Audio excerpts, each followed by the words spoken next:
Aujourd'hui, j'aimerais prêcher avec vous en ayant recours à ce sous-thème, car notre thème principal est « Nous renversons les forteresses ». Mais aujourd'hui, j'aimerais parler d'une condition ou d'un fondement qui nous amènera à ce renversement-là. Et comme thème, comme sous-thème aujourd'hui, j'aimerais vous dire qu'il est temps de se dépouiller des armes charnel. Il y a quelque chose que j'ai dit la dernière fois, je pense qu'il y a de ça environ 2 mois, mais je pense que cette notion a été par-dessus nos têtes. C'est la notion qui existe entre l'église communément appelée locale et l'église territoriale. Au fait, quand Jésus a dit à Pierre, je bâtirai mon église et les portes du séjour des morts ne prévaudront point contre elle, ce qu'il voulait dire au fait, c'est l'ecclésia, c'est le sortir d'eux, mais dans un objectif bien déterminé. Donc l'objectif n'était pas que nous devenions sectaires, ni sectoriels, ni fragmentés, mais au contraire, c'est par ce recul pour que nous puissions nous renforcer afin d'impacter. Donc, quand Jésus avait bâti, avait construit les fondements de l'Église sur les apôtres, mais quand Jésus a placé les fondements de l'Église, son objectif principal n'était jamais la terminologie que nous utilisons, qui est Église locale. Son objectif principal était d'avoir une église territoriale. Dans territorial, nous voyons territoire, nous voyons terre. Et ici, quand nous parlons de territorial, en parlant de l'idée à l'origine que Jésus avait, j'aimerais que vous compreniez aujourd'hui que nous faisons face à un monde invisible qui n'a pas ce concept de local. Nous utilisons la terminologie église locale, tandis que notre adversaire, l'adversaire qui se tient et qui se dresse devant nous, fonctionne à base territoriale. Donc, quand nous pensons à avoir quelques membres pour faire partie de notre assemblée, eh bien, notre adversaire, lui, il pense à comment conquérir tout ce territoire. Voilà l'une des raisons pour laquelle nous sommes dans une période où il y a de moins en moins de puissance, moins en moins de manifestation de la gloire de Dieu. Au fait, Dieu est tellement absent au milieu de nous que nous avons recours à des performances théâtrales. Nous avons recours à des parades. Pourquoi? Parce que nous voulons absolument remplacer la manifestation de la gloire par des œuvres charnelles. C'est le but même de l'ennemi de pouvoir créer l'église locale. C'est la raison pour laquelle il a initié la religion. Et j'aimerais vous dire aujourd'hui, le 6 mai 2024, haut et fort, que la religion est l'œuvre du diable. Laisse-moi le dire à nouveau, la religion est l'œuvre du diable. Pourquoi? Parce que quand on parle de territoire, on parle d'ensemble. Mais quand on parle de l'église locale, on parle de ce qui est fragmenté, ce qui est segmenté, ce qui est sectaire. Est-ce que tu comprends ce que je veux dire? Ce qui est sectoriel. Mais tu vois, Jésus a dû combattre cet esprit sectaire dans la vie des disciples. Parce que tandis que d'autres personnes chassaient des démons et opéraient des miracles dans le nom de Jésus, les disciples ont été rapporter cette information à Jésus pour dire, maître, voilà qu'il y a des gens qui chassent des démons, qui opèrent des miracles en utilisant ton nom, mais ils ne sont pas avec nous. Jésus a dit, mais s'ils ne sont pas contre nous, ils sont avec nous. Maintenant, ce que la religion a fait, c'est que la religion a conditionné, a façonné notre façon de penser afin de pouvoir réaliser que si cette personne ne se comporte pas de telle manière, elle n'est pas avec nous. Donc nous avions cultivé une attitude de repousser les gens, tandis que l'église territoriale rassemble. L'église territoriale est inclusive.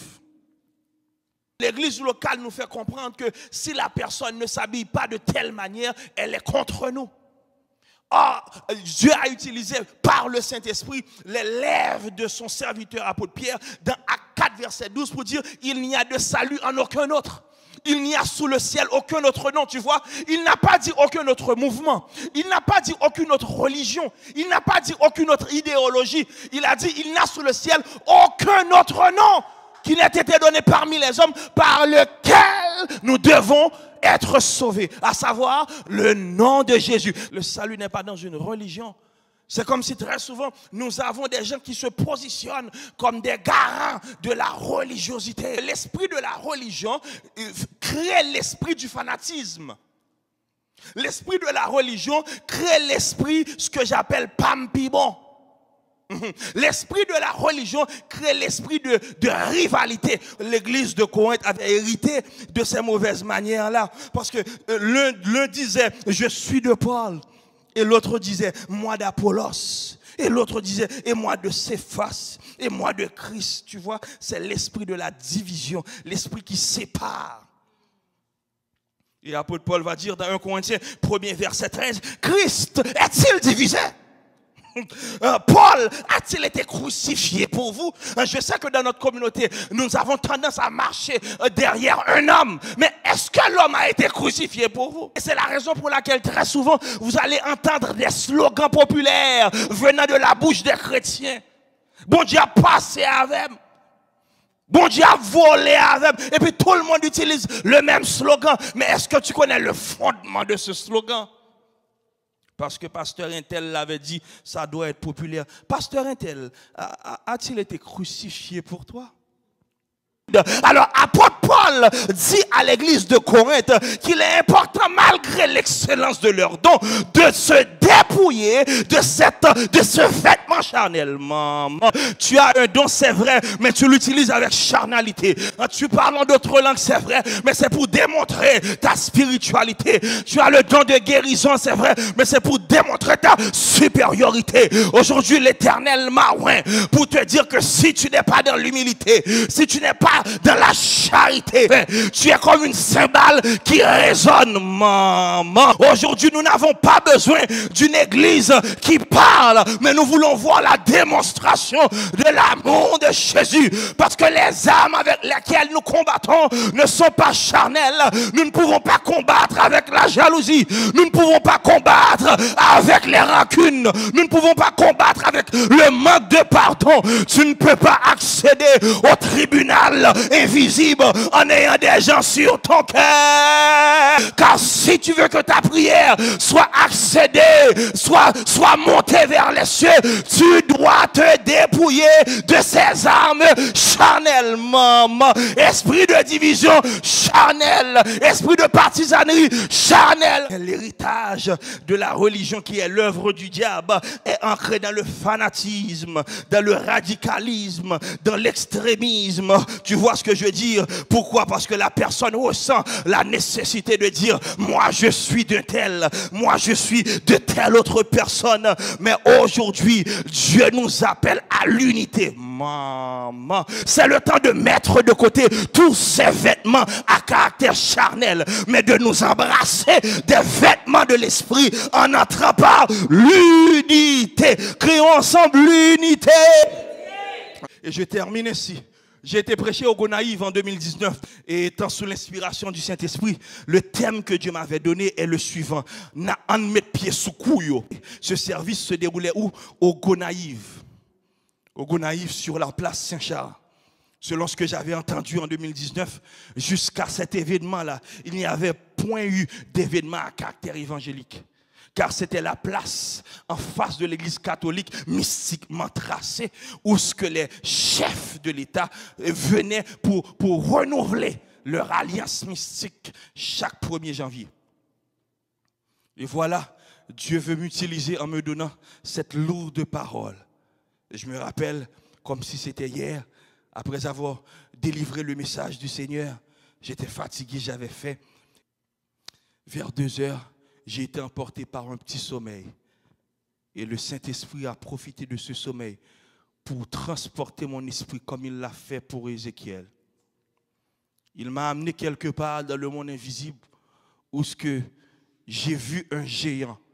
J'ai vu une principauté qui faisait la taille de deux poteaux électriques en hauteur.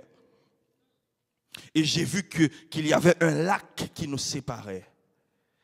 Et puisque j'étais dans l'esprit, tu sais tout. Tu n'as qu'à discerner. Et le Saint-Esprit m'enseignait pour me dire, voici tu es en face de la principauté du Grand Nord et des Gonaïves.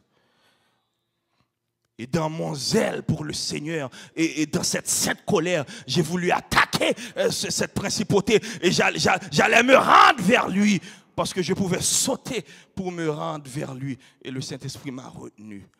J'ai dit, pourquoi tu me retiens? Il m'a dit, tu ne peux pas à toi seul combattre ces démons-là parce qu'ils sont là depuis des millions d'années. J'ai dit, alors comment faire? Il m'a dit, la seule manière de vaincre ces démons et d'avoir la victoire, c'est dans l'unité de l'Église. Maman, tu vois le plan de l'ennemi? Il a créé toutes ces petites missions, toutes ces religions, toutes ces divergences d'idées pour que nous puissions être séparés, éloignés. Car la force de notre prière se réside dans l'unité de l'Église.